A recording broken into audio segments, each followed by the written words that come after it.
Oh,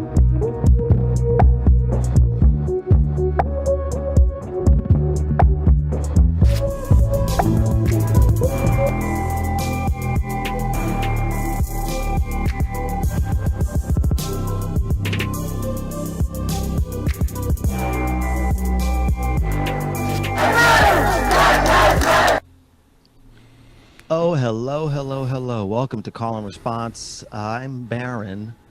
I'm Open Mike Eagle. You only said one of your names. I did. I was you tried to get me again. If you were going to do the pattern, if you were going to stick with me, nope. Or if you were going to march to the tune, the beat of your own beat maker. I am neither Open nor Mike nor Eagle alone. I have to say at least two. I can't say just one. That doesn't represent me well. And there's not a lot of barons out there. There's not a lot of barons. I've met one other baron for my entire life at a Los Angeles Clippers game when Baron Davis was still on the team. So it was three of y'all in the building at the same time, or you just meant it was you and Baron Davis? No. A different Baron. Okay. Baron Davis was on the court. Right. I don't know Baron Davis, but he's the only famous Baron out there besides me. I'm semi-famous. But were there any like famous barons that are actually like landowners? Like, you know what I mean? Like the actual title baron? Any famous ones of those? Wow. I don't know, actually. I haven't looked into it that much. I mean, you're right. It was a title, so that implied that you own some land. I forget what culture that is. That was like some European shit. Yeah, I think it was medieval. But there was also a pizza brand named Baron something I used to eat a lot when I was a kid. But that's two R's. Oh, was that two R's on the Baron? Two R's. Okay. Same with the SAT prep kits. Barons. Okay. See, I don't even know nothing about that. You always school me on so much. You always know a bunch of stuff, and then you say it, and then I know it because that's how learning works. That is true. And I just want to say that's also the president's son. That's a 2R. Yeah. So when people go, "Oh, Baron, no," I'm like, no. You can hear the difference. I don't like. I don't. One R. I always feel weird talking about him or thinking about him or seeing any news about him because. Why's that? Because he's a Trump, my whole body wants to hate him on sight or sound. Like that's the way that I've trained my brain. Yeah. But he's a child. As far as I know, he hasn't done anything to anybody. But I have that cognitive dissonance that happens when he's brought up. Well, there's the argument to be made that Trump is the way he is because of the way he was raised. So if anything, I feel for that child. I hear that. And it's too early for me to judge him, right? Because I don't know who he's going to be yet. And if he's ever going to escape, the clutches of his family name. And that's real, because like when you take the time to actually process it and think about it like a human being, that's exactly where you should come to. But I have these instant reptilian reactions sometimes that make me hate a child. You want to hear the weirdest thing ever? I'm going to tell you the weirdest, darkest factoid I fucking know. It's the weirdest shit ever. I tried to make a stand-up comedy joke out of this shit, and it never worked. Okay. Because it's just so weird that nobody could find it in themselves to laugh in any kind of way. And please, viewers, fact check me. Please fact check me. I want to know the facts. Adolf Hitler, had a brother who left Germany before Hitler came to power. Right? He saw the writing on the wall, and he's like, I gotta get the fuck out of here. And he blackmailed his half-brother, Adolf. Gave him money, $200,000, which is a lot at that time. He came to the States before the war started, right? Yeah. The war starts. This guy signs up for the war. His last name is Hitler. He signs up to be an American soldier and fights against his own brother in the American war as an American soldier. Right? Survives, comes back to the United States, has 2 kids that are named Hitler. Oh, gosh. And they grow up in Long Island. And by the way, he changed his last name. I was about to say there should be a name change in there somewhere. He did. My joke was that he changed his last name. And I would like to have been someone who drove down that street and been like, didn't that say Hitler yesterday? Oh, okay. Maybe my mind's playing tricks on me. It says Hiller now. That's easy to confuse, right? Anyway, here's your mail. but that's not. Everyone was like, yeah. But what about these living relatives, right? Yeah, I started thinking about how they talk about Jesus having secret children and all the conspiracy theory websites I used to go on years ago. That's a long time ago. That's hard to be like, oh, there's evidence and documentation, but this stuff is supposed to have all documentation. I saw a documentary. This is why I know this. Documentary and documentation both start with doc, and I was like, what's up? So, wow, I know.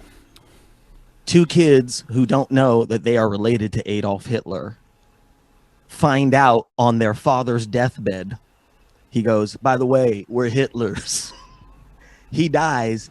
They make a pact to never have children so that their bloodline dies with them. The end. That's just a little fun factoid about people who found out they're related to a mass genocidal monster and were like, oh, we shouldn't make any more of us. And that's what they did. One bad apple, huh? That is really different than what I wanted to talk about, which was the music of Willie Hutch. That's what I said before. I'm sure there's a link somewhere. Let's talk about the music of Willie Hutch, because I've been listening to Willie Hutch. We're just talking about Willie Hutch because I've been listening to the Last Dragon soundtrack a lot. I like it when you educate though, because I feel like at least one of our guests is going to be very educational for me today, and maybe more than one, because we're going to learn about a subculture. Well, I'm going to learn about a subculture that I don't know that much about. Yeah. Specifically with our first guest. Not that I'm trying to rush an introduction to anything, but no, but you definitely need to.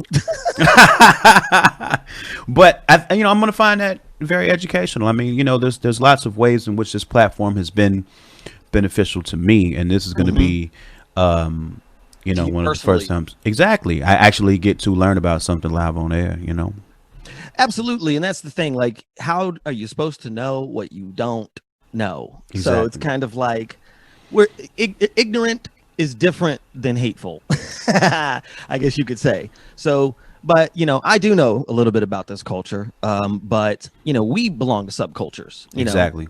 You are a hip hop performer. I'm a comedian. And there are things in our cultures.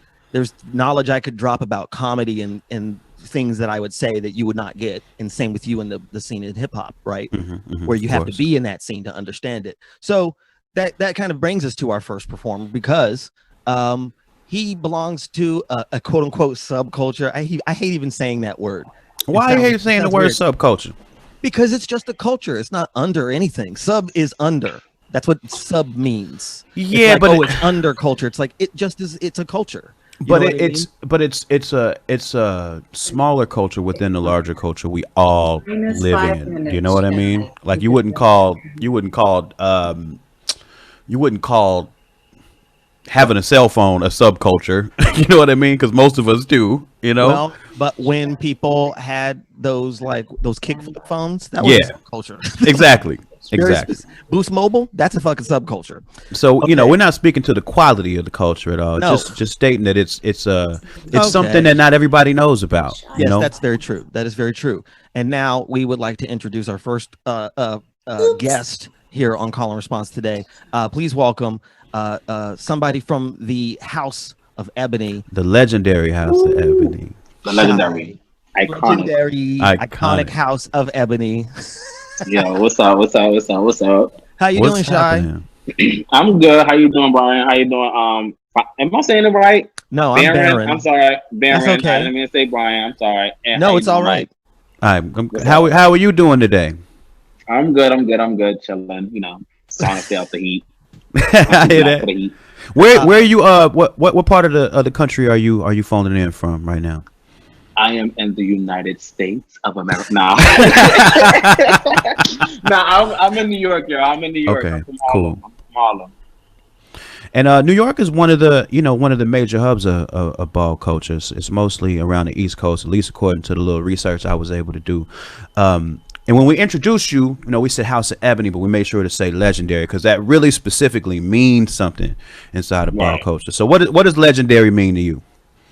Well, actually, the House of Ebony is actually the iconic House of Ebony. We're iconic. We're not even legendary anymore. Because after legendary, then you got to become iconic. So, but legendary is someone who paved the way, who actually showed you the ropes, like whoever, like I'm before you, you get what I'm saying? Like, Yeah, so you have to like pay homage. So it's like, if you're legendary, you're just a bad year. that's what's up. And what does that mean to pay homage? What does that mean? Like, I am before you. Like, how does that work, if you will? How did that work? Like, well, in the ballroom community, how it works is like, always giving them their roses, like when they're walking the ball, like showing them love, like, or say if that person's legendary in my category, I will be like, well, people who was before me, such and such, like Ken Balenciaga, all that other stuff, they paved the way for me to become who I am and ballroom, like open the doors that I can like walk realness with a twist and stuff like that. So yeah. How did exactly? How did you first get involved with ballroom coaching? I got involved in ballroom culture. I was a little curious little boy, and then I just went to the village, and when I went to the village, I had met these friends, and when I met these people, they took me to this place called the Bronx Center. Once they took me to the Bronx Center, I was just like, what is going on? Like, what is all this thing? Like, why are they dressing up? Why they got makeup on? Why are they doing dips and stuff like that? Because it's not called a death drop, it's called a dip. So why are they dipping? Why are they catwalking and stuff like that? So it was just crazy. And I saw guys like me that's like, they look heterosexual, you get what I'm saying? But they actually cutting up, they're feminine up. So it was just like, they took me there, and it was just like, I went to our first ball, and they was like, oh, do you want to be an Ebony? I was like, what's an Ebony? Do you want to be unbothered, which is the Kiki scene? It's the Kiki scene in the main scene ball. So I was like, sure, why not? And ever since then, I was just in the ballroom scene. Go ahead, Mike.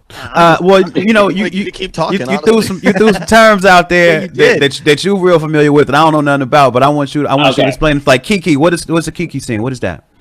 All right, now I'm legendary in the Kiki scene. You get what I'm saying? Now the Kiki scene is like, think of it as a baseball team. You have your minor league, and then you got your major league. Mm-hmm. Now the minor league is where 16, 17-year-olds really don't know what to do in this gay society. You get what I'm saying? And they just happen to just meet people that's just like them. Mm-hmm. You get what I'm saying? And that happens to be in the Kiki scene. The Kiki scene is a whole bunch of fun.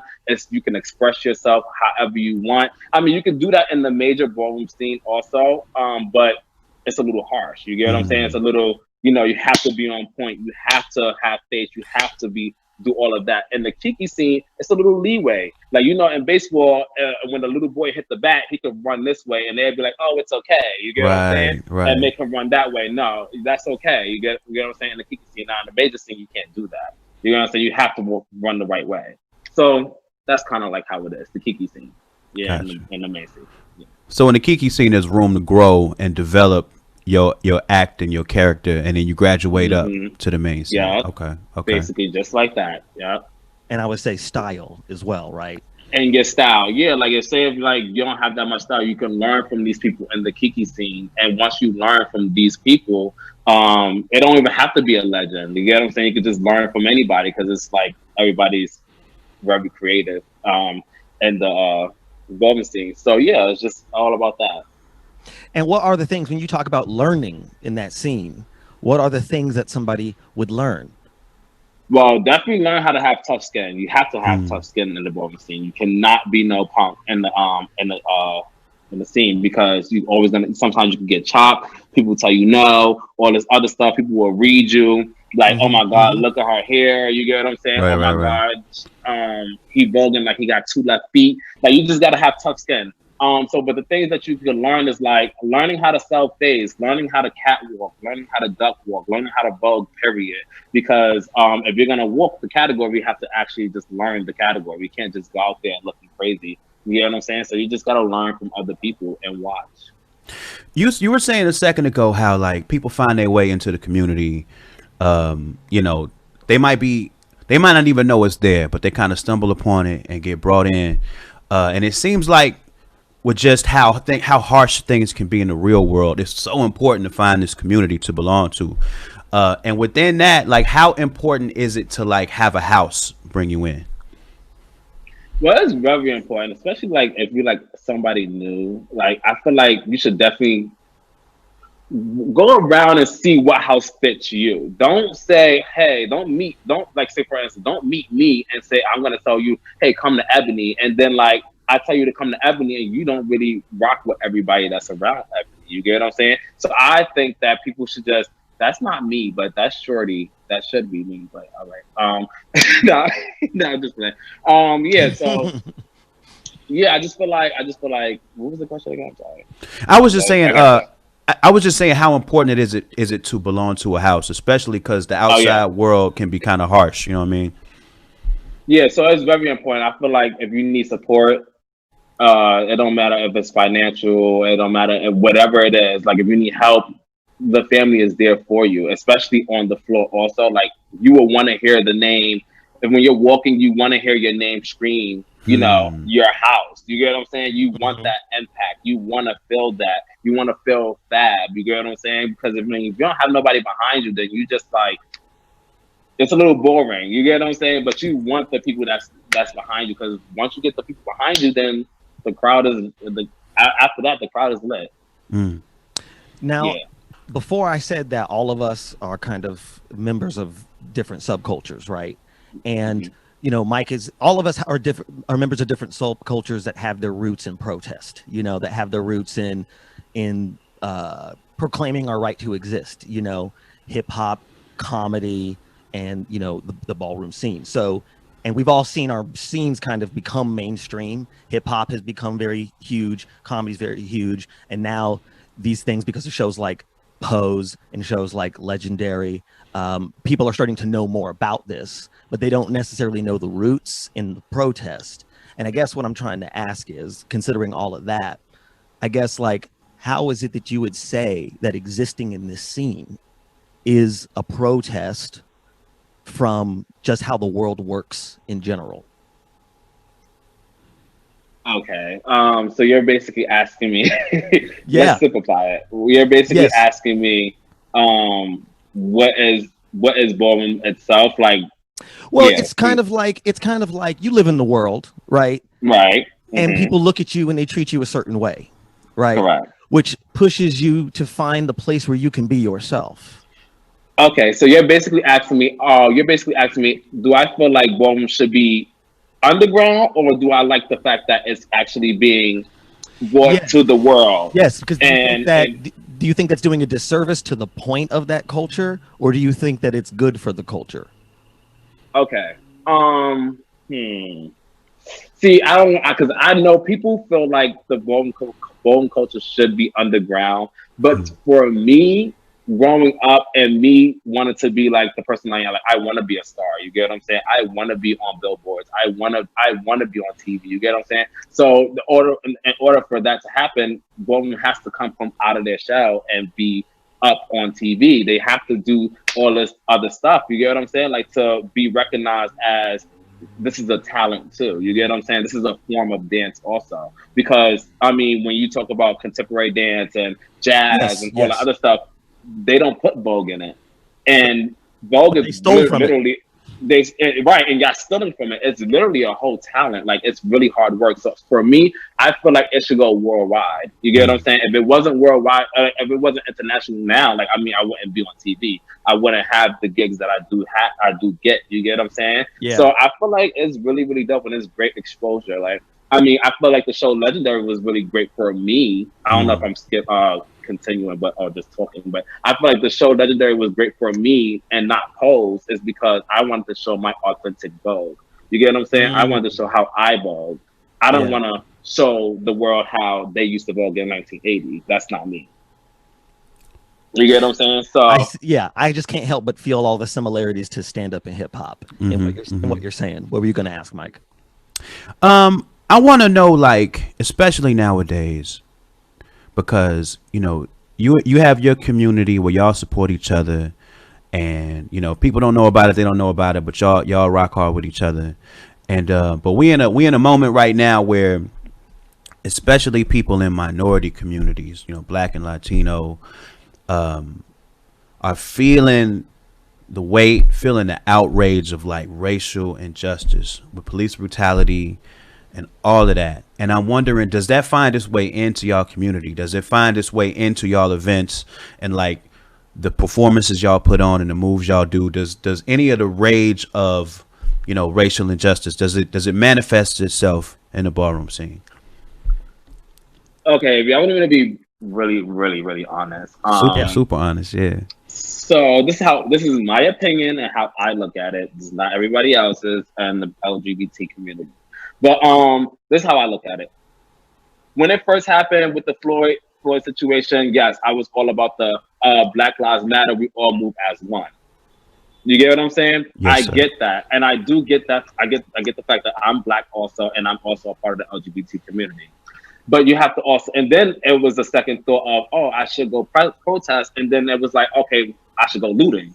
But then I was like, no, I'm not going looting. That's not good. That's not for the cause. You get what I'm saying? Yeah. So then now that I changed my mind to go protest, literally the day that I think about doing that, I see a whole video of our Black heterosexual men jumping on a transgender woman. You get what I'm saying? Yes. So yes. you want us LGBT Black Latinos to come support, even though it sounds it's bigger than that, but you want us to come support these heterosexual men that's getting killed by these cops, but our trans women and our trans sisters and gay males are getting murdered by these heterosexuals that's getting killed. Yeah, we understand it and we sympathize for it, but at the same time, when our trans sisters get killed or when our Black men get killed, they never protest for us. It's not a big. And even if it is a protest for us, it's mainly us LGBT protesting or the Caucasians protesting with us. Can I follow up with that real fast, Baron? Yeah. No, I'm sorry. I didn't mean to cut you off. I thought you was finished. No. Let Shai talk. Oh yeah, so that's how I feel about it. Like, I mean, I still am for the cause of Black Lives Matter, yes, but I feel like all lives should matter at this point. I feel like the people that saying Black Lives Matter, that's really Black Lives Matter, should literally open their eyes to say that, well, what about the LGBT community also? Yes. Because I don't think that they are. And it's kind of fucked up that we have to be separated, but it is what it is. Like, it is no shade. Like, I think that's so real. I think that's so real. It's no shade. Like, that's why we don't really fuck with the heterosexual. Like, we fuck with y'all, but it doesn't mean like, oh, yo, that's my bro. Because I know at the end of the day, if I die the next day, you want to come march with me. And stuff like that. So yeah. That's real. I'm so glad you said that, and I'm so glad you said it the way you said it. Yes. Because I think that represents a real sense of the outrage I'm talking about. And we're talking, you know, a lot of people are talking about the outrage for the George Floyd situation, but we are aware of situations where it's been transgender women that's been murdered, Black homosexual men that's been murdered, and it doesn't get the same amount of outrage. It doesn't get the same amount of reverence. It doesn't get the same amount of marching. So I'm really glad you said that the way you said it. And, you know, I want to know from your perspective, what can we do to make sure that those incidents get treated with the same amount of attention? I just feel like they should pay more attention. I feel like they pay attention to what they want to pay attention to. I feel like they listen to, they do what they want to do. Like, you get what I'm saying? So I feel like it has to take that. If one of y'all can take that extra mile to a Black heterosexual man can be like, oh, I'm going to throw a LGBT event, you know, for the LGBTs. That will be like, oh, well, shit, if he can do it and niggas not calling him gay, you get what I'm saying? Right, once the heterosexual do anything with the LGBT, they wind up calling him freaking gay. So that's why I kind of a little bit understand why heterosexuals be so scared to deal with the gays. But at the same time, no, just be a freaking man about the situation. Like, Seriously. If you're comfortable in your freaking your fucking skin, then like, why do you care? Like, you get what I'm saying? Like, absolutely. I have uncles and brothers and all that other stuff. If you're not gay, just be like, yo, bro, I'm good. We be like, okay, that's it. You don't gotta be like, yo, my nigga, I don't fuck with that shit. That's corny. That's when we start calling you like, yo, you're corny. Like, now it's like, you know, so just stuff like that, just support. Yeah, gay panic, right? It's kind of like, it's right. Okay, yeah. Okay, That's fantastic. Thank you very much, Shy. Were you about to ask something else, Mike? Because I got one more. No. I'm just rocking with him and what he's saying. Go ahead, man. Well, Shy, I just want to say on air to anybody that knows you that it was at our request that you turned that jersey inside out. That is not what Shy wanted to do. It is not what he wanted to do. He did protest it. He protested that for so. Like, they better not read me for wearing this jersey like this. And I said I will make sure that they know that we cannot afford, because that's a good jersay. It's a dope jersey. Yeah. You know, it has a brand on it, and we can't afford that. Okay. Weak. That's all I wanted to say. Yes. So, you know, obviously we could talk for longer, and that's we got to go. But call me. You know, like we will put our money where our mouth is, man. Absolutely. Yeah. You know, we fuck with you. We fuck with you. I appreciate that. If anybody, if y'all don't know what Big O is, down, can I please, plug the virtual ball. Plug it, please, yeah. Okay. All right. So if anybody know what Big O is an app where everybody can just talk and it's just kind of like Zoom or whatever, but it's called Big O. Y'all can go to my Facebook, my Instagram is Shot a Champ right here. That's my Instagram. My Facebook is my first and last name, but I think you can type in Shot a Champ. Anyway, I'm having a ball on Sunday at 8:00. Sunday, what date? What date? Oh, this Sunday. Say the date. June 28th. 28th. Thank you. Like, why would you do that? Why would you do that? You know, Sunday. This Sunday. Just because people might not see this right now, they might see it a little later.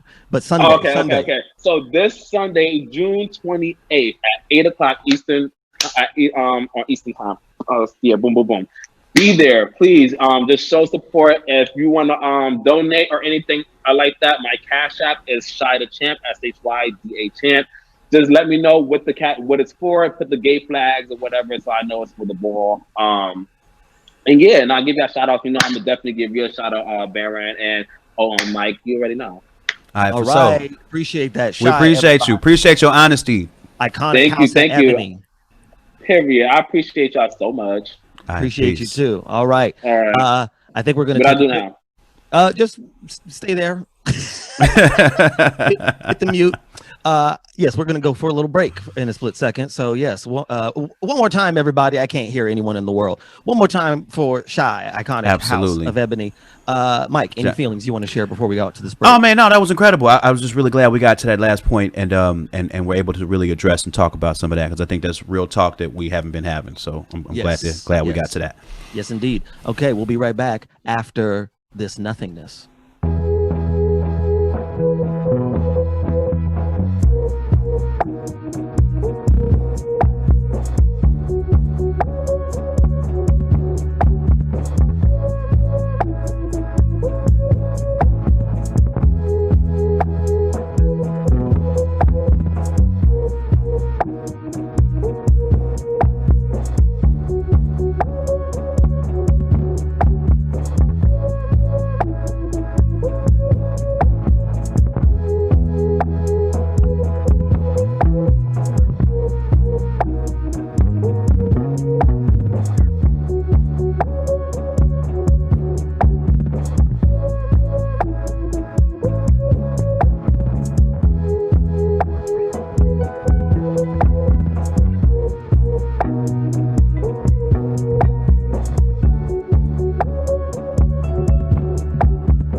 we want this to be the realest of the real, you know? Exactly. That's what we're here for. We inside the community center. We can't pull no punches around here. Exactly. Are we going to talk or not? You know? Exactly.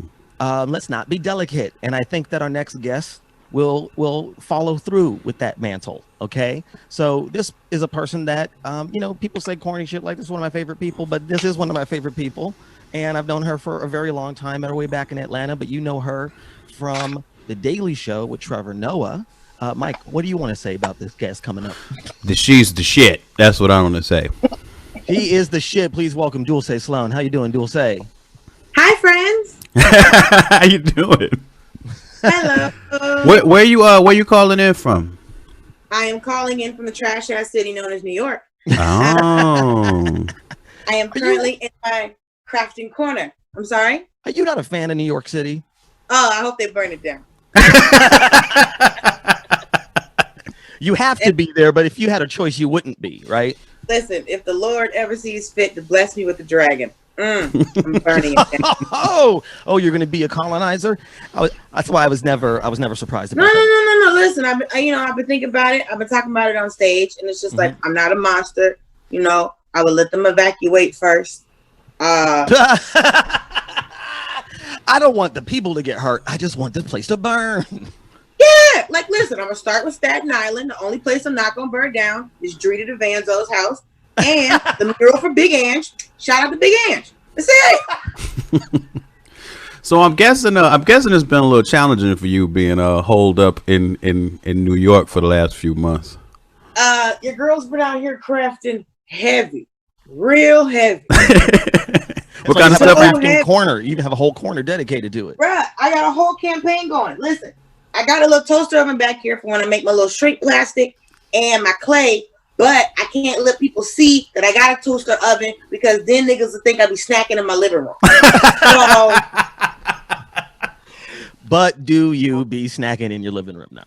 Yeah, but I cook it in the kitchen. I'm not. Oh, okay.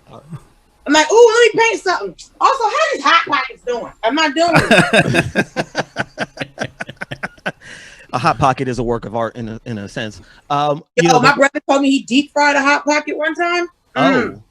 He said it was never not hot. I'll tell you that. Like after, it was hot all day long. Yeah. It was just hot forever. That's too much fried stuff in one place. Where you going? You'll say we're on the air. No. She just left. What is? Before, but I was too busy listening to Shy. The Shy was amazing. Yes, but so I thought I was making pretty stuff, but apparently I've been making drug paraphernalia. So is that a weed tray? Is that what that is? Not originally, no. Not originally. I got some trays at the Dollar Tree and some cheap ass nail polish, and I bought a new Cricut machine, and I was like, you know what? Crafting as fuck, right? So I made this for my friend Danielle. I designed the whole campaign. Oh, that's nice. I assumed that was for Danielle. I don't know what tipped me off. Right. So this is like 4 different colors of nail polish, and I got the vinyl, cut that that's out. Very pretty. And made this for my friend Peggy. Oh wow. I mean, I'll take one. I'm saying how much? How much one of them fancy weed trays go for?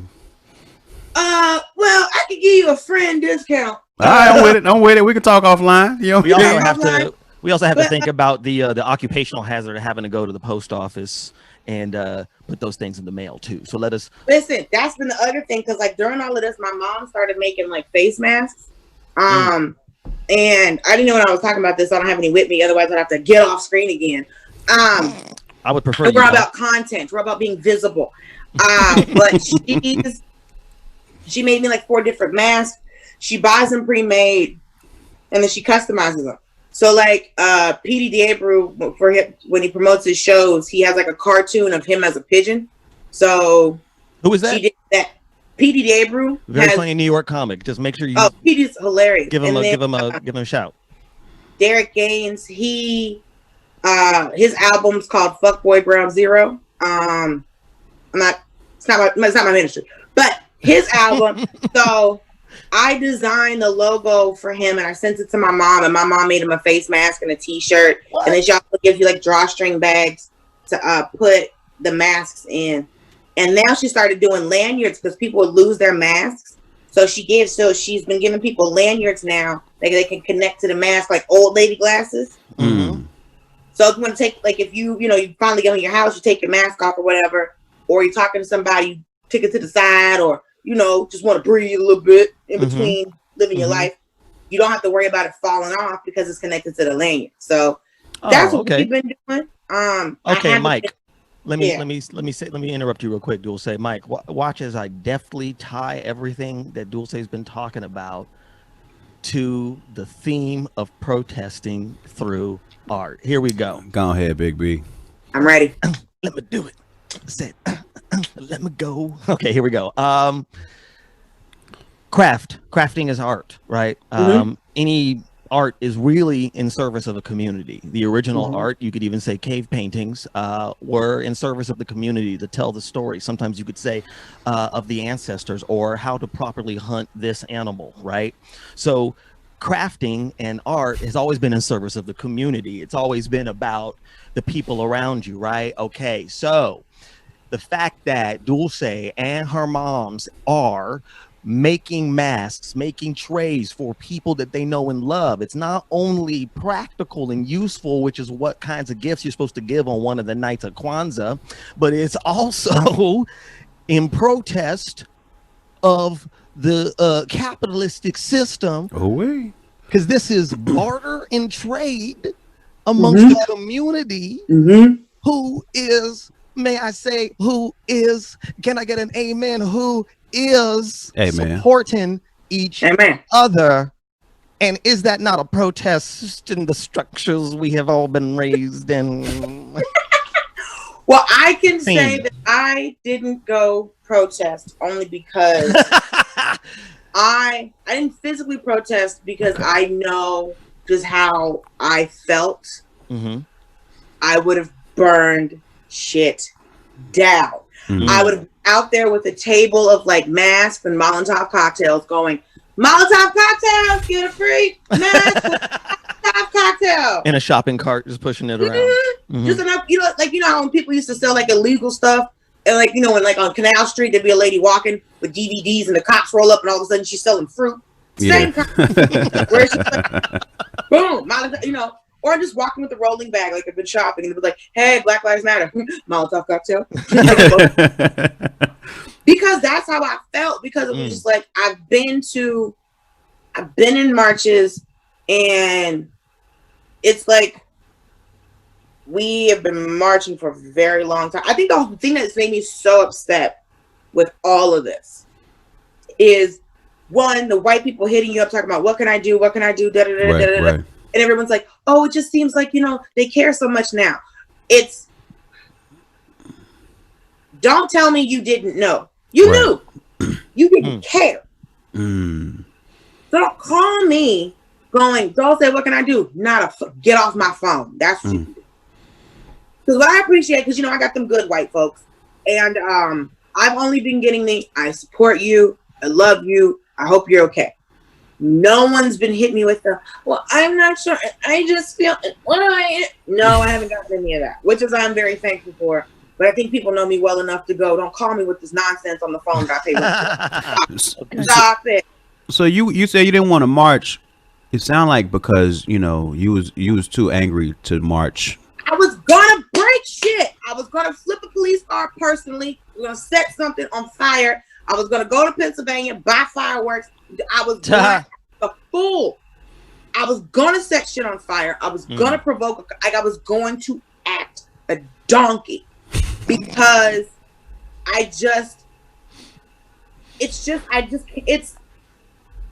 think so many people are out. Speak, breathe, and speak.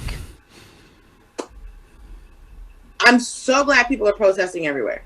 Yeah. But one thing that caught me off guard is that they were telling us people were protesting in Japan and London and New Zealand, but they weren't telling us that there were protests in Kenya and Nigeria and Ghana. They weren't telling us that, because you don't want people to think that the people that we are linked to genetically, you want us to think that they don't care about us. You see what I'm saying? And then I saw somebody commenting was like, well, Black people don't even know where they're from in Africa. And I'm just like, how the fuck am I supposed? Right. What point is this? Like, I wonder what happened and made it where you couldn't quite trace your lineage. You know what I mean? Mm-hmm. I just spitballing here. Just spitballing. Well, maybe on a cruise we didn't want to go on. So I've just been saying this the whole time. Mm-hmm. I'm not saying you can't, and I've been saying this on different stuff. The abuser can't look at the victim and go, how do I stop abusing you? That's not how this works.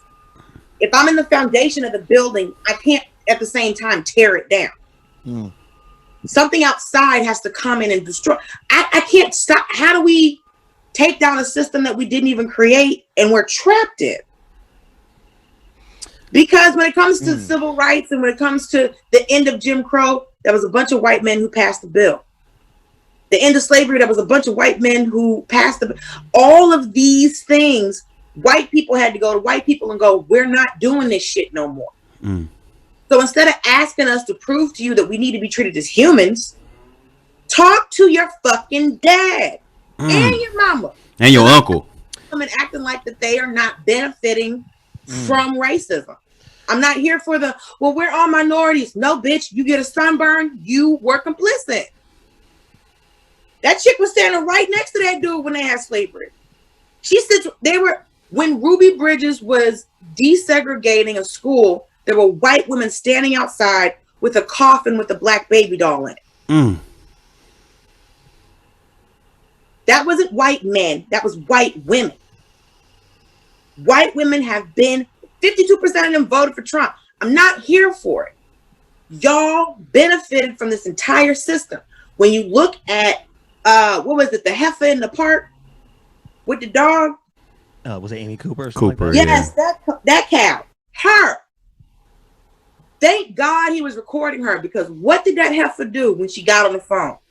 Her voice completely changed. She started acting. So you can't tell me you don't know that has power. System, because you knew to change your damn voice when you got on that phone. So I'm not playing this game no more. Stop asking us to prove that we're people. Stop asking us to benefit you, because what would happen if we did leave? What would happen if all of us got on, if Oprah and Jay-Z and Beyonce bought a bunch of planes and we got the hell up out of here? You know what they would say. Oh my God, I can't believe they left. Why? We did so much for them. Bitch, what is you saying? Dulcé, I hate to cut you off. That's also this episode title now is Bitch, what is you saying? That's the episode title. Another t-shirt. I'm so sorry to cut you off, Dulcé. We have to get to some other fantastic guests. Listen, friends. This is what I love about you. I love talking with you because you always got the real shit to say. Over my ego. I miss you too, Dulcé. Thank you so much for that. Thank you for giving us your energy that way. We appreciate it a lot. Thank you. Who knew I could shift so much from crafting to fuck these hoes? I did. That's why you're here. Sloan, everybody. Thank you, Dulcé. On the Daily Show with Trevor Noah, and hit her up for some crafts. Okay, right now we are going to bring up another fantastic guest, and someone I've also known for a very long time, and someone who is also one of my favorite people. I know. Why does he keep saying that? I don't say it all the time, everybody. I had to sing. You certainly don't sing it all the time. So I do sing it all the special. time. Oh, okay. And this person knows that. You know that. Please welcome to the show. You might know her from Orange is the New Black, which was poised to become the second longest running series on Netflix, but Grace and Frankie had to shut down production because of the pandemic. She's also on a show called Mrs. America on Hulu, in which she is playing the legendary Shirley Chisholm. Please welcome my friend and yours, Uzo Aduba. Hi. We are not a monolith. You know, we don't have a single story, and yet our single existence, we are as varied as the hues we come in, right? And so too are our stories, and yet we have been narrowed down and compressed to about 2, possibly maybe 3 ideas of who we are. And I don't know how an entire continent's worth of people can possibly fit through such a narrow lens as that. And here is Uzo Aduba, everybody. Hello, Uzo. How you doing? Hi. We had to interrupt Darren. you with a clip of you before we started. No problem. Yes, yes. No problem, open mic Eagle. No hope problem. you don't mind getting bumped by yourself. First of all, Uzo, how are you? What's going on? How you doing? How you feeling about everything? That's a lot. I'm okay. You know, I'm okay. It depends on the day. It depends on the moment. Depends on the fight. Depends on the charges that have been imposed. That I'm doing okay, but I'm okay. I feel hopeful. Mm-hmm. I feel like I have a lot of questions, but I'm okay. I'm okay. Navigating these waters. For sure. Would you mind sharing some of those questions that you have? Yeah, my question is mostly a why question. You know, why does this keep happening? Yeah. Why do we have to still fight? Why don't we have leadership? Why don't we wear a mask? Why aren't we saying their names? Why aren't we arresting Breonna Taylor's killers? Why are we still fighting this fight?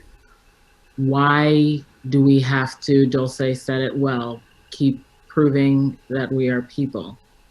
A lot of why questions. Why don't you know this or these things? Why did it take this much pain for you to hear our pain? Man, for those why questions, and it sounds like a lot of them, I'm wondering for you if there's any central answer that kind of pops up. I know you're asking the questions because none of us really know, but in your thinking about it, in your chewing on these things, does anything central arise to kind of inform why you think we're in the situation that we're in? Yeah, I mean, history.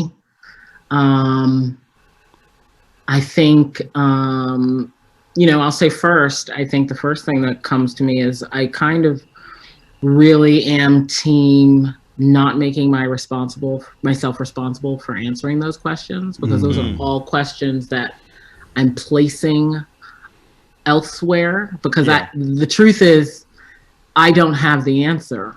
This is not my house. I didn't build it. I don't live here. You do. So you have to tell me why you put all this furniture in here and why you chose to decorate it this way. Why you keep tripping over the same lifted up piece of the rug. Yeah, exactly. Put a weight on it. You know, like that's well, but maybe you keep tripping because you swept so much shit under that rug. Well, metaphor. Exactly. But I mean, here's that, but that's the real power of the truth, and ignoring an obvious truth. And I think if I can stand outside of it and guess is for a long time, you know, our story, America's story, or history, excuse me, has been built on storytelling. Yes. And not all of those things have been absolute truths. A lot of those things have kept, I think, both sides in prisons, ours much more restrictive and harsher.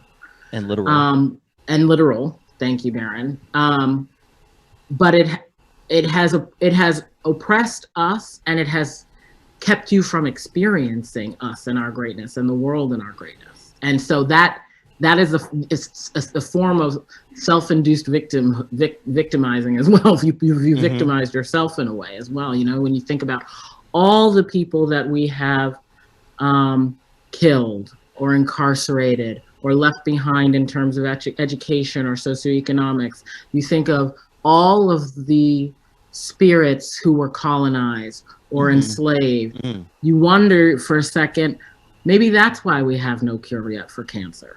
You know, maybe that's the reason why we haven't been able to build life yet on Mars, because all of these we've all lost in this. You know what I mean? Those minds, psychic baggage. Yeah, absolutely. But I mean, you think of, when you look at like within the prison system, some people, not all people, but some of our people who are in there who have no formal education, no background in chemistry, no background in physics, but yet have managed to figure out how to develop a kite communication system to fly from cell to cell, have figured out how to, the chemistry for making a moonshine or products in there. And you're like, these are smart individuals and had been given the opportunity and the space and the chance to thrive, right? And that's just one section that I'm talking about. Right. This is what we're able to come up with on our own with no formal education. What could that mind have been, have done? That's a genius we're talking about then, really. Okay? And then who's had the burdens of life put on them to arrive them in some circumstances to this place. So those are the things that I think about all the time. Like, wow, where would our planet be? What solutions to global warming, climate change would we have found at this point had we been free, if we were free? So it's not for me. Well, I don't feel like I need to answer anything. I want. That's fantastic. Their answer. No, I co-sign on that. I wanted to ask you, kind of considering everything you just said, considering like, I guess it's almost like intergenerational trauma and the narrative, the storytelling of history are two sides of a coin, right? Mm-hmm. So it's like history is the story that we tell ourselves of what had happened, but intergenerational trauma is what happened regardless of what we tell ourselves, that all of us carry in some sort of way, right? So considering that and storytelling, which is what we all do, we're all storytellers, right? We act and we sing and we write jokes and we write songs to express all of these different parts of ourselves, right? So this is considering the whys of how you started this interview. I've known you for a really long time. So I wanted to ask about this unity of all these different arts that I know that you have taken part in, right? Mm-hmm. So we met at Boston University. I believe you were an opera major. Yeah. Yes. Now, I believe correctly. Did you also, were you also on the track team? Was that also a correct thing? Wow. Yes. Yes. Okay. And you also. I like that you're posing this as if you don't actually know this. But like, okay. But you and your sister were both ran track, and you ran track through all high school, and you ran track through all college. Yes. Yes. And I would say that is also an art.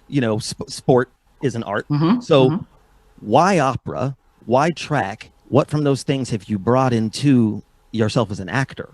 Also, fuse that with the fact that every role that you have done has an intentionality to it. You're known for playing, you've won awards for playing a role on a show that for a lot of people was the first time that prisoners ever appeared to be human to them. You know what I mean? And now you're playing Shirley Chisholm, who a lot of people consider myself an American hero. You know what I mean? So there's an intentionality to the roles that you choose. And so I go like, okay, there's something that each of these things give her that she takes from each of these things that she gives back to each of them. And I'm curious if you have anything to say about that observation.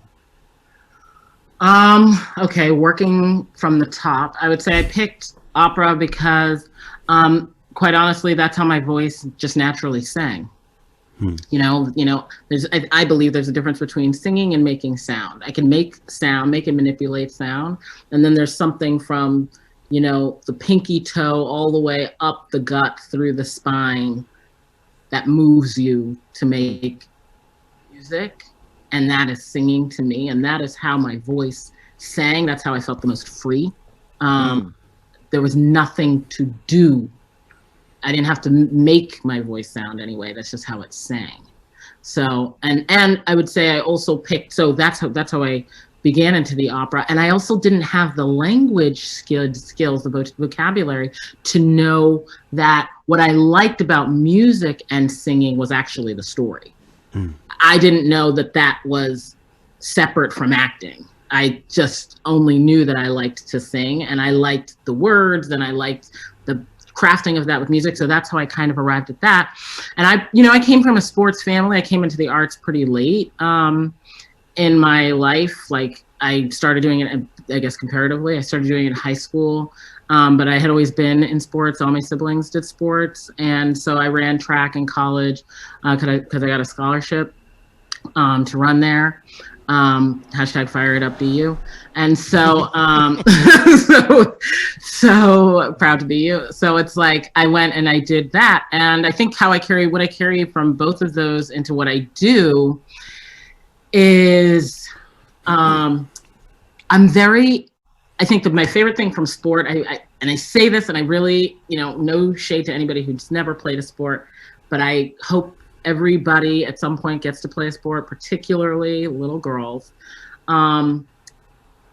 There is something about being a part of something that is team-based, that it takes like more than yourself to make it work.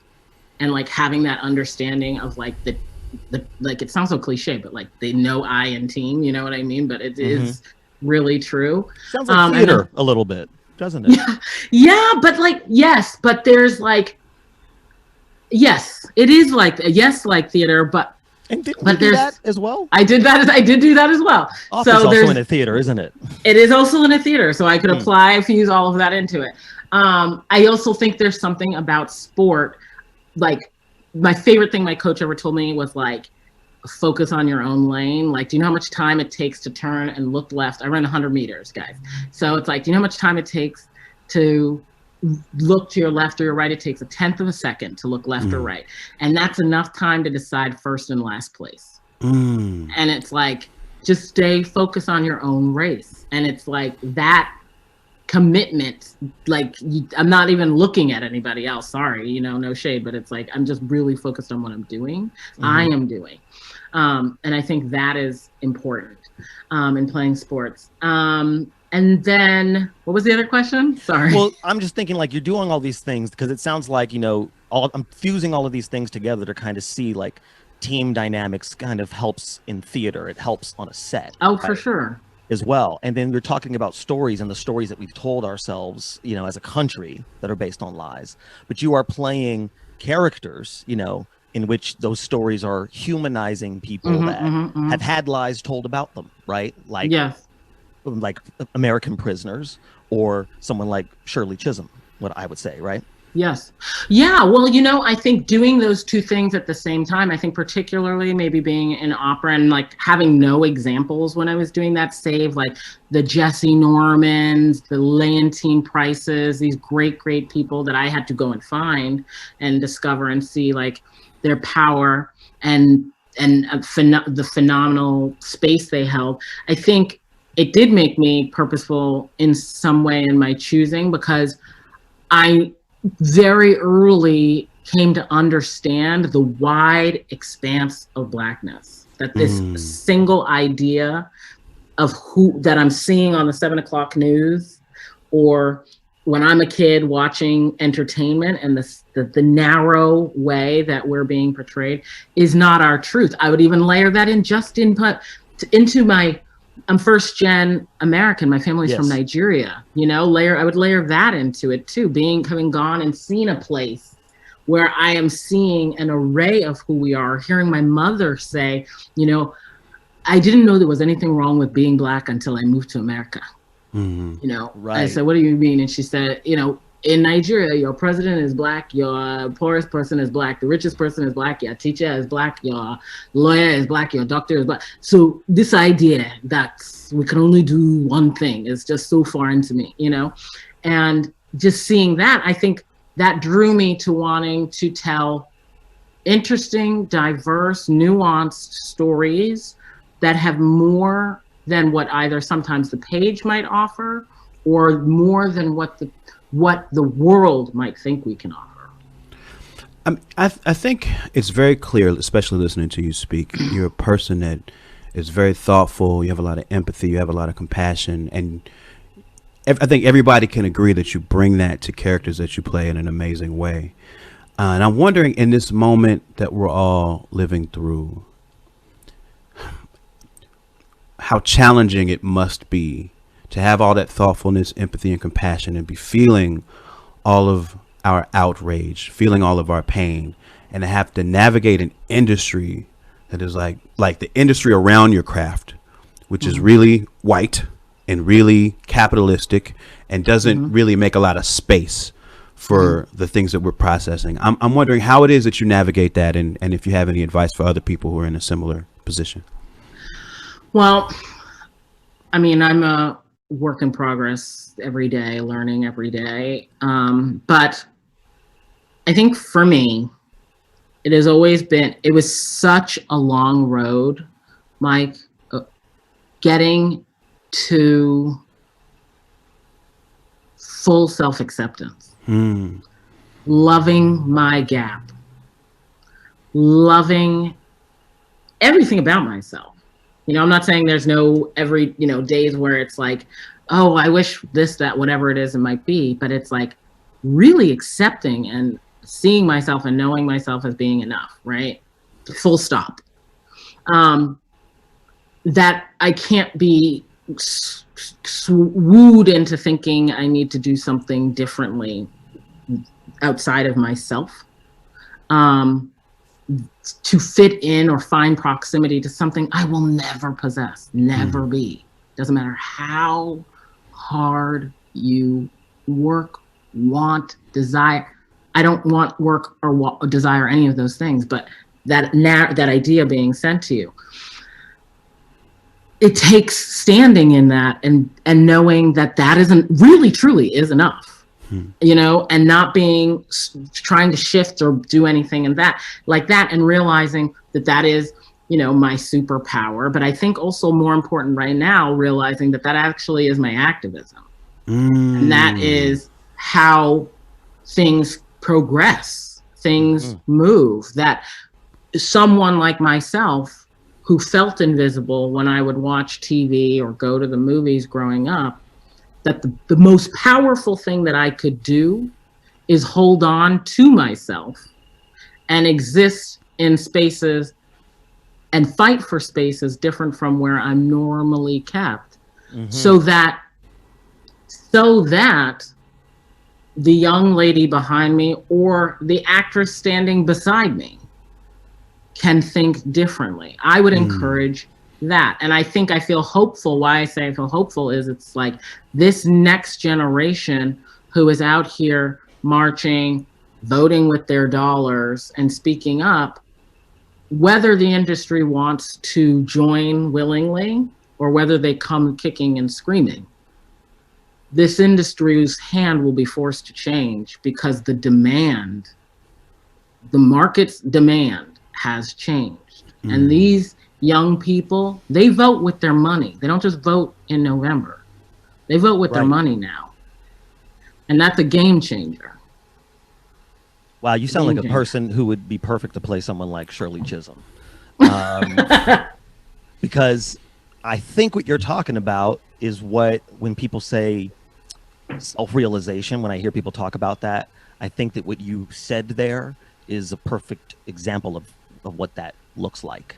You know, in that standing in one's self-love, you know, and stuff like that. That's pretty incredible. And that makes me want to transition into what it must have been like to play Shirley Chisholm and to think about who she is, because, you know, again, like you were just saying, I feel like Shirley Chisholm set a standard and a bar that, you know, she was so visible in a way where a lot of women after her were like, that was an influence on them. That was somebody that they needed to see there to know that they could be there as well. So I guess I wanted to talk to you about lessons learned from examining and playing Shirley Chisholm.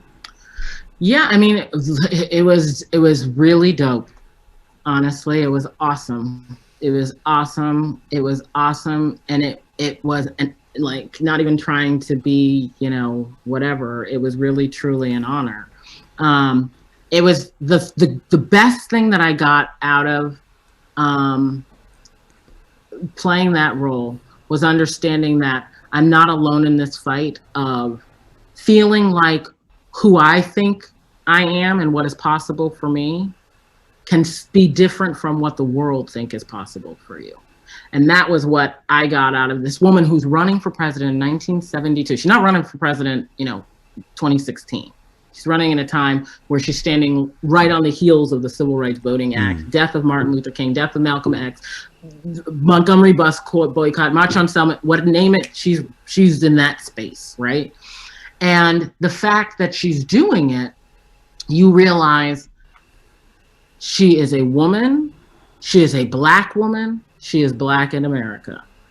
And whoever her idea of her own possibility and the definition of who she is different than what this country is. And therefore, what a might she must be made of, what a strength she has, what a heavy lift that must have been. You know, that's what I think about. I think about the end of that day. I think about, you know, how she was dressed and the wig, everything to be seen, the bold colors she's wearing, you know, she's doing those things to be seen in a world that doesn't see her. You know, it has to be that big. Otherwise you might look right over her. Wow. That's fantastic. And speaking of Black women who have been looked over, we actually had a little conversation about this when we were talking about, because you had just mentioned the Montgomery bus boycott, and we were talking about, you know, you wanted to kind of talk about women who a lot of people didn't know were out there, and you had mentioned Joanne Robinson. Yes. So can you tell us a little bit about Joanne Robinson? Well, Joanne Robinson, you know, was a part of a women's club in Montgomery, you know, like a social club. And, you know, what people think, I think a lot of times when people think of the Montgomery bus boycott, they often think of Martin Luther King coming in, and they think of course, Rosa Parks. Yeah. And I think people often think that it was, and the Montgomery bus boycott was something that was organized, started by all these historical Black male figures, when the truth of the matter is it was a group of women who started it. It's a group of Black women, more specifically, led by one Joanne Robinson. And I think I want everybody in the world to know her name, because it's critical because I think we look at this time now and we're seeing all these amazing voices from Black women, whether it's Opal, whether it's Black Lives Matter women, whether it's Tamika Mallory, you know, we're hearing all these names thinking that this is the first time that Black women have swept in and saved the day, when it's not. When it's not. It's been an erasure in history. There's an erasure that's happened. And yeah, that's why I try and say her name from the mountain. And one of my favorite movies of all time is an HBO original film called Boycott, in which Jeffrey Wright played Martin Luther King Jr. And Joanne Robinson was played by CCH Pounder. Who I love. We were talking about CCH. What'd you say? I said who I love, sidebar. Yes. One of the best in the business, in the game. We'll talk about her real quick, about CCH Pounder. CCH, brilliant actor, effortless performances, time and time again, has such a command of space and like internal story. She can literally have no lines. Yes, I've seen that. A look, a turn, no line. You're with it. Yes. Yes, and it will grab you, and at the same time make your internal self sob. Like it's she can do that. She is a force, but then there's also like this supreme delicacy there. That she's the supreme delicacy. Like the intention, that force and that strength is not meant to. She can break you, but she could also hug you. Oh, stop her before I fall apart. Well, seems we have another guest. Holy shit! Sorry. Yes. Oh my God. My AirPod fell out. Uzo! Holy. Sorry for swearing. Well, not that there's a need of formality at this point, but let's introduce to the show. You are amazing. CCH Pounder, the one and only. Amazing. Oh my gosh. Sorry. Y'all talk. You are amazing. A force, a leader. This is You guys, I mean, you know already. Like, I just want to jump back. Pave the wave. Thank you. Paving and pave. Ugh. I just want to jump back to Shirley Chisholm in my real life just for a moment, you guys, because I was around when she wanted to do that. I was in America and I was working for a now defunct Youth in Action, heavily male, black male. Yes. And I remember Shirley speaking, and they were just so ridiculously insulting. Our community was so ridiculous. Oh, our community. About the fact that she was a woman, that type of black woman. If she were a beauty, they would have something to latch on to. Well, at least, you know, I'm going to vote for the good looking. They were ridiculous. And I remember being in that room with that group of men, and I was completely invisible. I was a summer intern, and I certainly was not seen. And I remember looking at that woman and wondering how she was pulling it off, because she had grit. She had a sense of purpose. She was tiny. And I was like, you've got to be kidding. I never forgot her. And in the early 80s, I wanted to do a film. I can't tell you how excited that she actually got done, because of those days they told me, you got to be kidding. Shirley, you want to do a movie about Shirley? Never happened. And you've proved otherwise. So thank you. I'm talking lineage. Yeah. I'm talking connection. Call and response. We like to shower people with the affection. CCH Pounder. Uzo Aduba. Yeah. There was love and performance, and I gotta prove ya. Prove you. All right. Not prove you. I gotta prove ya. I was searching for a rhyme. I'm so sorry. You are a dream. We're gonna cut to a quick break, and when we come back, we're gonna be back with both CCH Pounder and Uzo Aduba. Excuse us. My brain is like.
with Uzo Aduba and CCH Pounder. We just had a little bit of a surprise. What you think about that whole surprise situation, Mike? I thought it was amazing. You're like a mad scientist of joy. It's alive. We're finally all alive. So anyway, I wanted to, I didn't know if you had met each other or anything like that, but I wanted to be able to surprise my friend Uzo with someone we're both fans of. I would assume, I don't want to talk for Mike, but I think he's also a fan of yours as well. Absolutely. So yeah, I just wanted to be able to kind of, meet as a community and say hello and let y'all talk to each other. Do you have questions for each other? I yield the platform to these two. Oh, that's amazing. Only because it's wonderful to actually communicate with, like when we're so often like an individual person in one of us somewhere around. And so it takes moments like I was talking about Alfred's sisters, that we can actually get in a room and have a conversation. Yeah. And how on earth did Shirley Chisholm come into your life? And how did it get the go-ahead to go? It came to me, my agents actually came to me. The part came. My agents came to me and said that they were making a limited series called Mrs. America, and with Cate Blanchett, and I was like, I love Cate Blanchett, and so they said, the part of Shirley Chisholm is one that they're interested in having you play, and I said, okay, cool. And so I actually did like this, a FaceTime with the team, with Davi, with Stacy, with Carmen, and our casting director and producer and the creator, and we were just talking politics and the world, and all of these women are incredibly smart, incredibly strong and worldly, and we were just having all of these conversations about it. And then they had me. Were they talking to other people at this time? Or do you know? I don't know. Okay. So you were there and you were kind of like, they were like, what do you think about Shirley? Yeah. And I was like sharing, I had read this book. When we first moved to New York, Baron, I had bought this book called The African American Century. I think it's, we've talked about it before. And that was when I had read about her. Like every chapter section has like a historical monumental figure in history from 1999. And so she was in there, and I knew about her and was moved by her. My mom was a big Shirley Chisholm fan, and I'd heard her name in the house growing up a little bit. Yeah. And so then, I just read for the part. I got some sides material. I put it on tape and said, I feel like you're undercutting it a little bit. You're being very humble. I mean, obviously you booked the part, but I guess I'm curious, not to be loved, about what the qualities that you were like, all right, these are the things that I'm gonna these are my Chisholm tricks. My Chisholm tricks, well, the hair, but I mean, other than that, my real thing was I had watched the documentary on her. Have you seen the documentary Unbossed? Unbought and Unbossed by her. If you haven't, you guys should check it out. It's really incredible. And the thing that I was really interested in hanging my hat on was like the last 10 minutes. There was one scene of her dancing, and it was this lightness in her. That was such a direct counterpoint to the woman we're always seeing giving speeches and having to be the face. And she was those things, but there was this buoyancy and almost like youthfulness in her that I had never seen before. And then the real thing for me was the last 10 minutes of the doc, when she's getting ready to release her delegates, and she's backstage at the DNC, and she just folds into her hands and starts crying. And the cry it was so big, you guys. And I don't mean in terms of sound. It was bigger than just the one thing. Right. It was the slog that you were hearing, I felt anyway, in the weight of the whole thing. And that was the first time I felt like I was seeing Shirley Chisholm, not the woman who had to meet the world with her exceptionalism, but the woman we see when she goes home and she takes off the hair and she takes off the bold clothes and she's there with everything that's been thrown at her that day.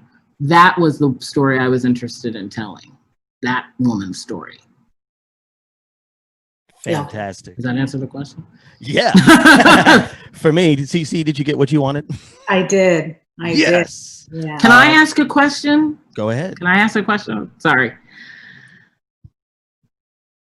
This might be a heavy lift, but do you know how many lives you changed? Oh, a light question. Okay. Oh, yeah. Something like. But I mean that really sincerely. In the weirdest way, because I know it sounds so like, well, yes, I do. But there is a particular film in my life, Baghdad Cafe, that changed the lives of a lot of people. I only know it because they found me and wrote me. And I mean, changed their lives in the sense of life, not just they decided to do that, but it gave them life. And the strangest things come from the most ordinary little places. And Baghdad is not a particularly big film. It's had a life of its own that's crept along for years, changing people's lives. And I was just, now that you bring it up, like amazed that, wow, she was a rather ordinary woman. Floyd was a rather ordinary man, little flaws here and there, nothing spectacular. But he has now changed how we're going to do things worldwide. It's that huge, and sometimes it's not the great man that does it, not the huge leader that does it. It's us little rats and down there scurrying to make a living and doing this and that, and something just happens to us one day, and that's it. I fought for Baghdad. It was an unknown film, German director. It was foreign, and they laid all those things on me. There's no money. It's a foreign film. They don't, what? And I said, have you ever given me a role that is anything that looks like this, that I could have a character from beginning to end? And it shut them up. And I insisted. And yes, there was no money, but the payback was in spades like you wouldn't believe. Just in terms of life-changing moments. So every now and again, I just wish that everyone gets something that magical, because a lot of this is just work. We're working actors. A lot of it's just work. But every now and again, you get to an art place that can transform lives, and we should want all of us. Well, you are, I have a term for people that you are an elevator because you lift so many people up, so thank you. Thank you. Well, Miss Uzo, unfortunately, we're going to say goodbye to you, but I wanted to ask you something really quick before we let you go, which I think is a really important question that we often don't get to ask actors and actresses. We're in a moment where people are putting a lot of spotlight on Black talent, Black creativity, Black creators all over the spectrum. And for a musician, it's easy to just post a link to an album. For a visual artist, it's easy to just post pictures of the work and say where you can find it.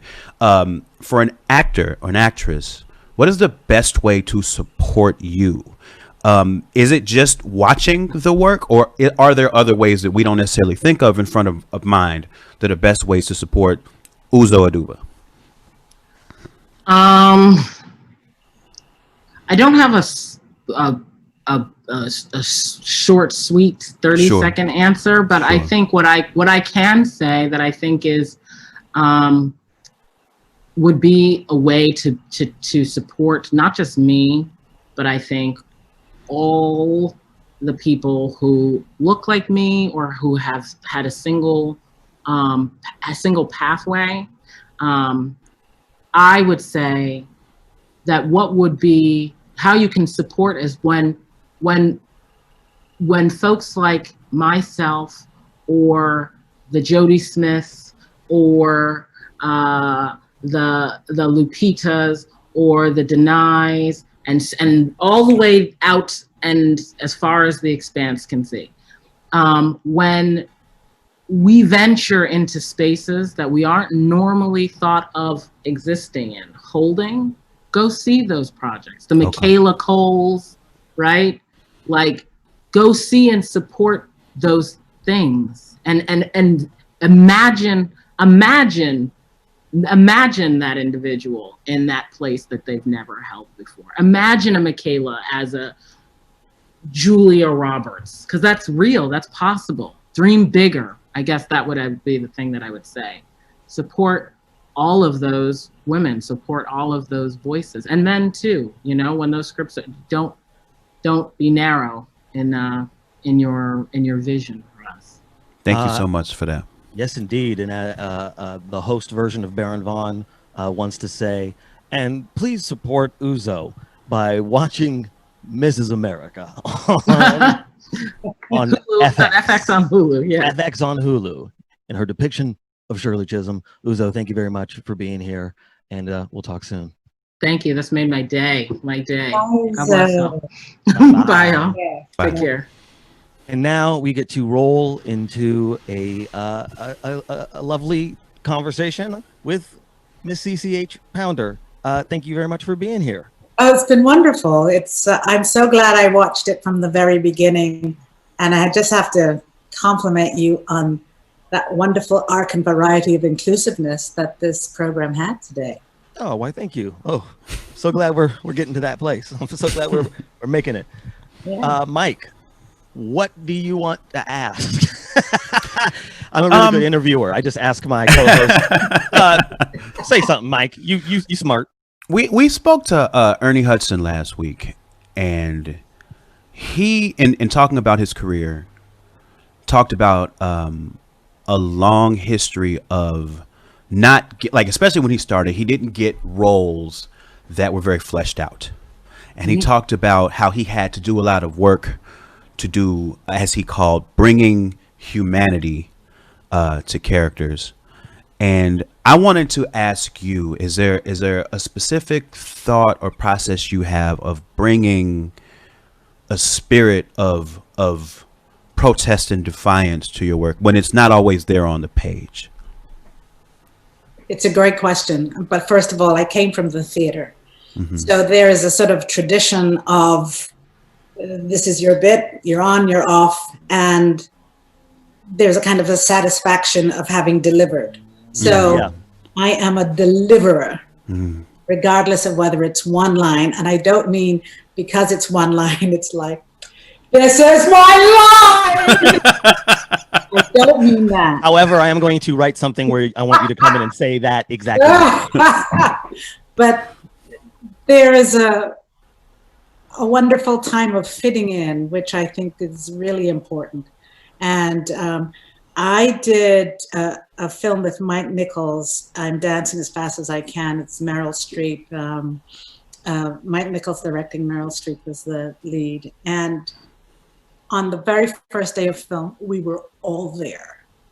Even the person who was like the taxi guy that said, yeah, my cab. And it put everything in perspective for me for the first time for film, that this is how you fit. So that when you went home and, 2 months later, when they finally call you and it's like, this is what you're going to do, you're not like, I'm practicing for my line. Or you know that you're just a small cog in the wheel of this giant machinery that tells this story. And so I've always had that. But within the confines of that, and within the confines of you were especially chosen, perhaps because you're Black, perhaps. Sometimes it's just not enough to be the nurse with, doctor, I think he's having a heart attack. Sometimes there's something as simple as, doctor, I think he's having a heart attack.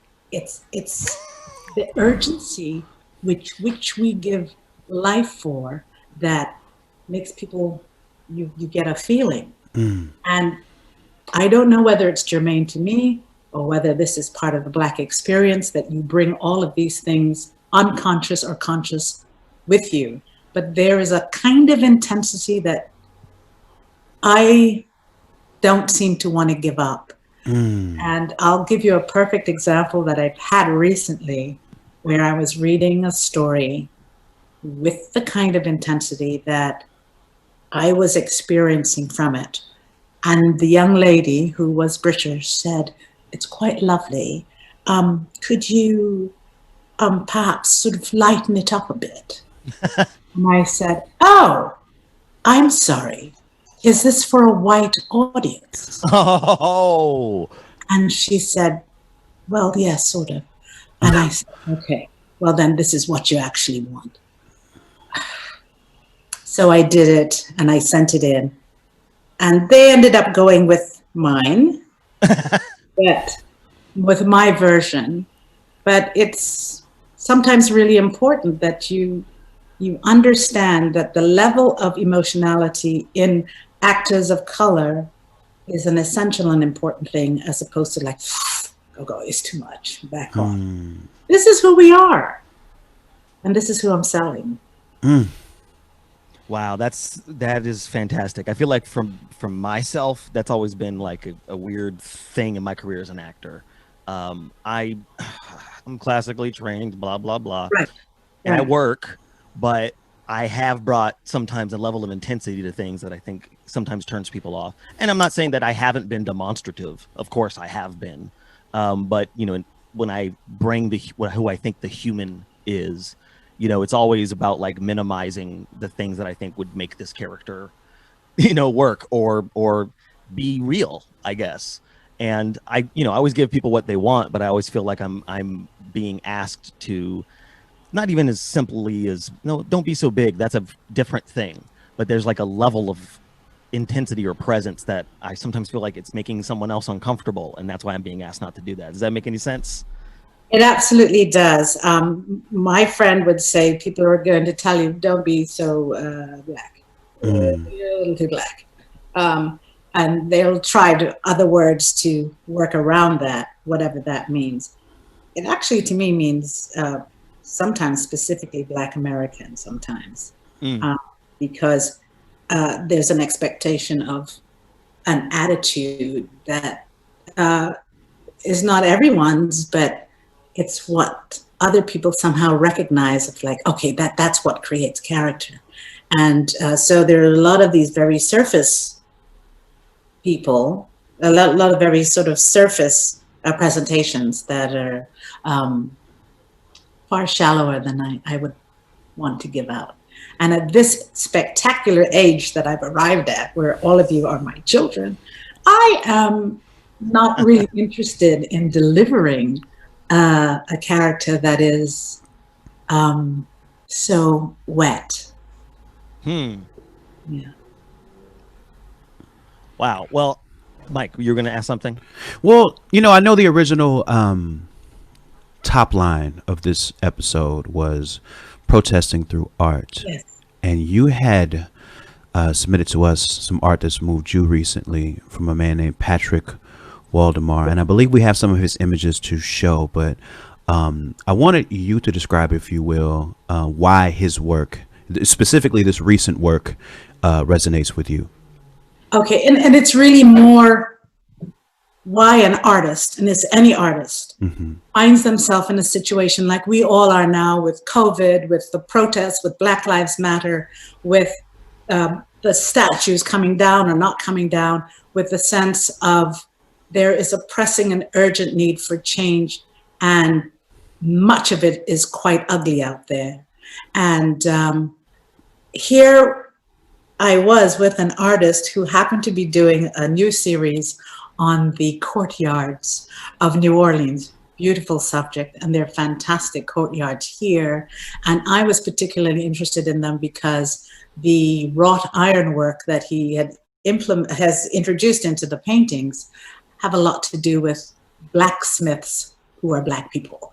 So the Haitians, the Africans who came and had this smith knowledge and made these beautiful renditions.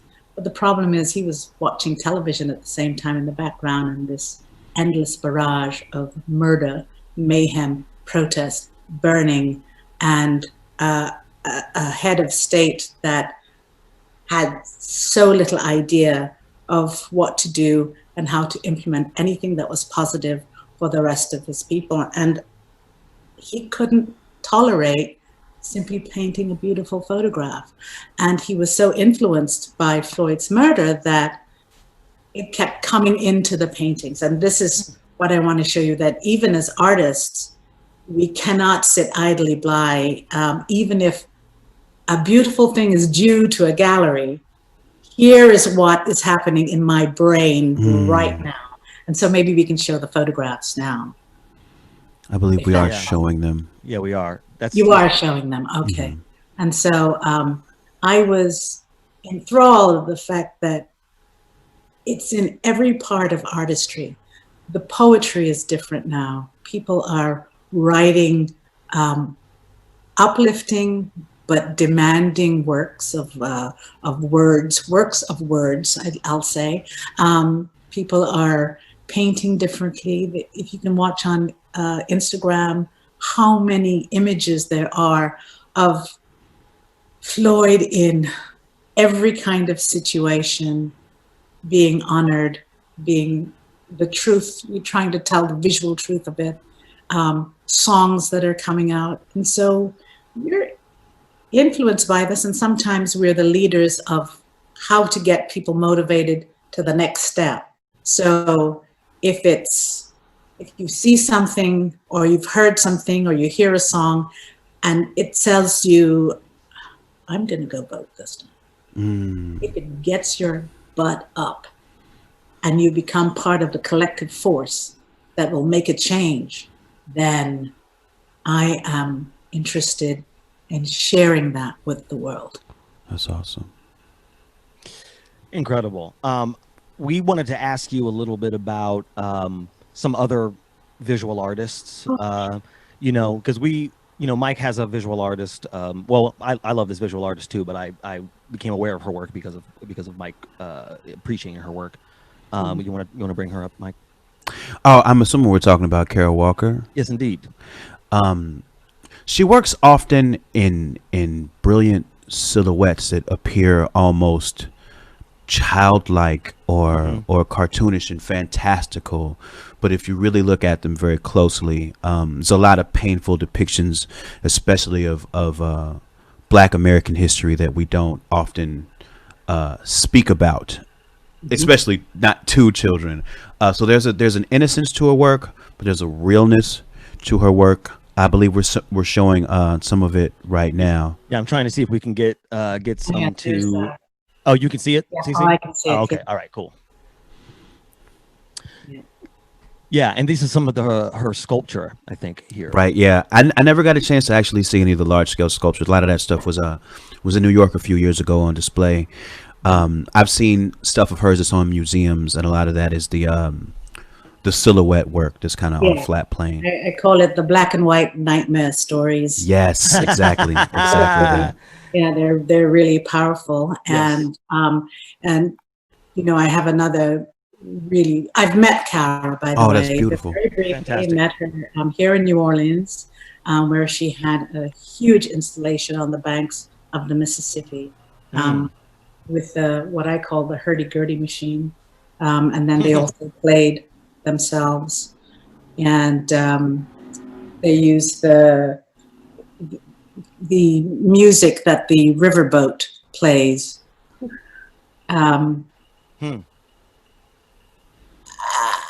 The word will come to me, the instrument will come to me in a second. Calliope. So that sound was playing as well. And very interesting. She stirs up a lot of emotions, particularly in older African-American artists. For instance, Betty Starr and her had quite a powerful argument because Betty was trying to eliminate these kind of images in the sense of she found them cruel and debasing. and yet comparison with her, she also used like the Aunt Jemima images, Aunt Jemima with a rifle.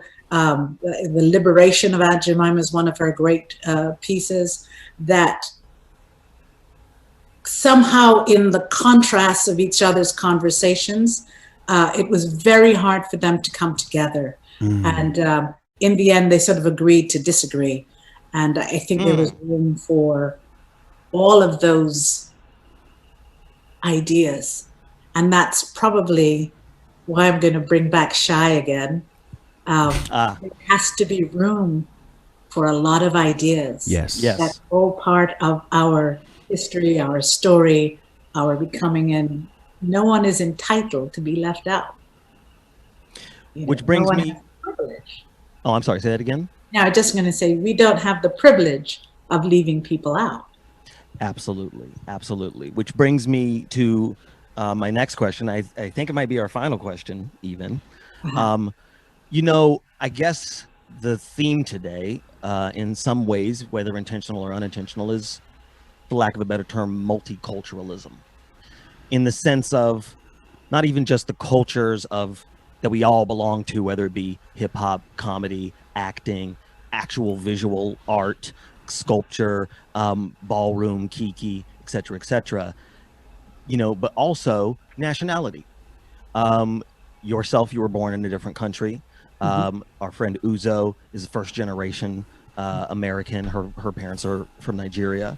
And you live in New Orleans, which is a very multicultural city with a very multicultural history. And I guess I wanted to ask you about the synergy of all of those things in terms of the images that you're seeing out there today, in terms of all of this art, and just even like mainstream movies, television, more and more discussions about things like Afrofuturism and things like that. It's an essential moment in our lives, actually. So we're in a bizarre decade because I think we've actually been quite insular. African American, we're talking about, you know, our fathers, the heritage was slavers and ex-slaves and so on. And then they're the new Africans coming in. They're immigrant Africans. Then they're the upwardly mobile. They're the, oh no, we don't do things like that. And, oh no, don't do that in your actions. There's so many different aspects of us that we have to accept before we even step out, so that we can actually put our link arm in arm and say, this is who we are. Because Shai was absolutely right. It's very difficult for the other to embrace what they're doing or what those people are doing. It's very difficult. And we've had a hard time accepting all these various aspects of ourselves. And that's the point that we never want to say. Ourselves. It's who we are collectively. We're all these people. And it's very tough for us. And got to get used to it, baby. Got to understand the fluidity of our lives. We're fluid, and there's a whole bunch of different kinds of us. And us ourselves have to take a look at us before we even step out there as a collective group of people and say, this is who we are. That's amazing. And I think you can hear the essential wisdom of it. And it also tied into something that Uzo said about how she's able to navigate an industry that doesn't make the space for the emotions that we're often trying to process. She had to accept things about herself to be able to move forward and take up space. And it's amazing that it's tied so brilliantly into what you're saying about us as a people having to accept everything about ourselves so that we can take up the space that we need to take up in society. You know, Alfre Woodard gave me a great lesson one time. She said, look at this face. I'm going to take this face and I'm going to shove it down their throats and we're going to love it. We have to do the same thing for ourselves. Take all those different parts of us, drink it up and love it. It's bitter, it's sweet, it's ugly, it's gorgeous, it's all those things. You got to take the whole gumbo. Now that I'm down in New Orleans, I can say that. But yeah. Well, everybody, whole gumbo. Thank you very much, CCH Pounder, for being here. Oh my goodness, what an honor! What a great, fantastic talk today. Any shout outs that you want to give, or things you want to point people toward, just because you love them yourself or want to support? Oh, that's awesome. Well, first of all, I know that we are doing a little bit of focusing on Black-owned businesses and so on, and I certainly want to mention the Stella Jones Gallery here in New Orleans. Back in Los Angeles, I want to mention the Terrell Tilford Band of Vices Gallery. I'm very art-oriented, as you can see. Clearly, yes. So up in New York City, you know, there is the Corridor Gallery, Danny Simmons. So take a look around and see who you can support in the venues that you love, even if it's gardening, even if it's birding like Mr. Cooper. Take a look around. Fantastic advice. All right. Thank you very much. Thank you for being here. Thank you for your wisdom, your gravity, and your grace. We appreciate you so much. Thank you.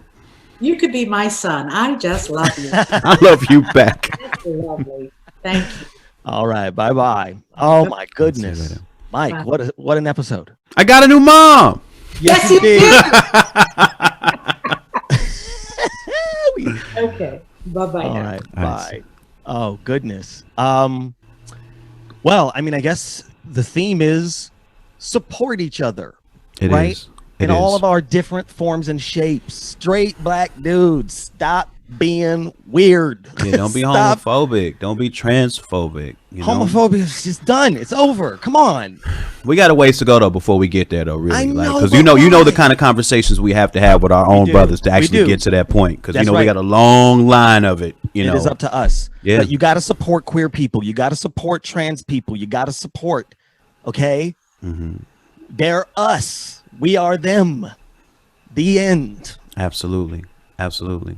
Okay, so shit, this is Friday. Our penultimate episode. We got one last episode. We got one more to go. Wow, this was long, and I hope you guys will forgive us for that. But I think that we pulled our weight on this long episode, and you know, please tell everybody.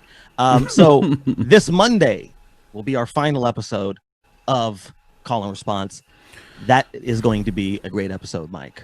Absolutely. We have Deepa Iyer, fantastic lawyer, thinker, so many titles. She's provided some brilliant material for us to think about the ways that we can fit into these protests and all the different roles that are available to us.